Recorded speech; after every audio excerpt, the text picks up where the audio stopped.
So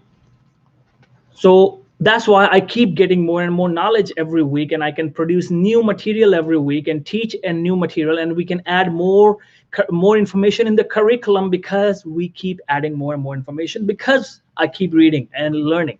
I want every student to have the same attitude of learning, because learning can never stop.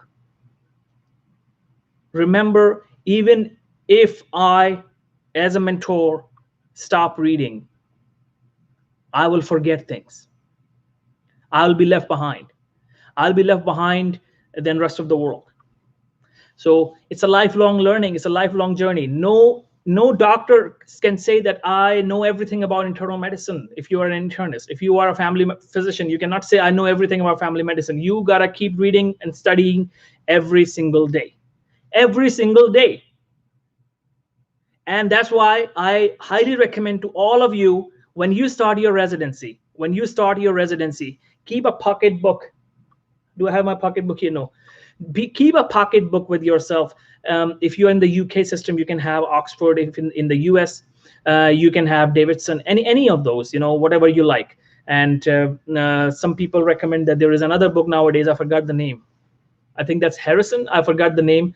That's another pocketbook many people use in the US. So when you are in your residency, make sure you are continuously learning and taking notes in your book.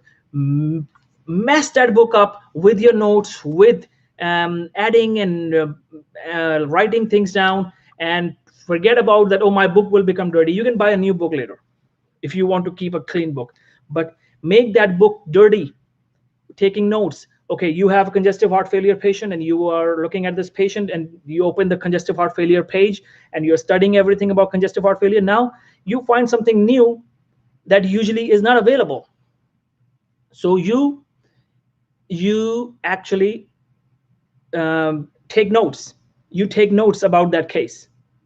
You take notes about that case, that this was the unique case, although the book doesn't mention it, but here it is.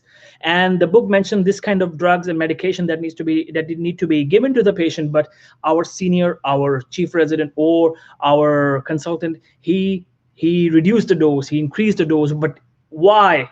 You write down the why. Why they did not give him this medication? Why they gave him this medication?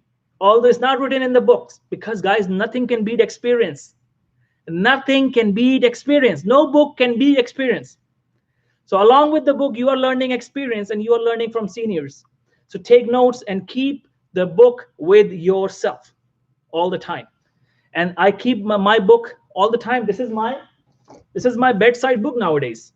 I'm reading and studying and understanding. And if I don't understand anything, what do? I talk to our statistician, the head of the department of statistics at CIBNP. I talk to her and I refer to her. I say, I cannot understand it. Can you help me understand this?